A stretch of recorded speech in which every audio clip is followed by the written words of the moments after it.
Ahoj lidi, já bych si vás chtěl zeptat, jestli byste nechtěli, abych začal natáčet Adopt Me, protože já už se poslední dobou docela nudím a chtěl bych jako zase ten můj kanál jako zase dát nějak do vyšší formy, protože v minulosti, když jsem natáčel videa, bylo to hrozný a neměli vůbec žádný úspěch, nic prostě. A teďka se vás ptám, jestli byste nechtěli, abych začal natáčet s Adopt Me, shorty, videa a takovéhle věci. Možná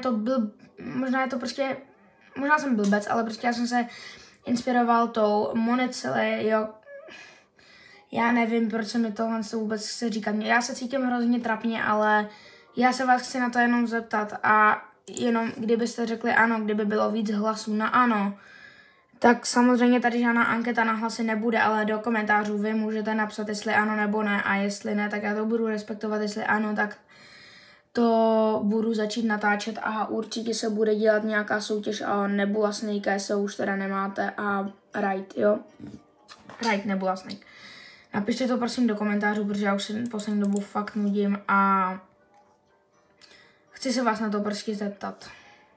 Tak jo, díky, že jste dosledovali tohle video až do konce a zatím čau.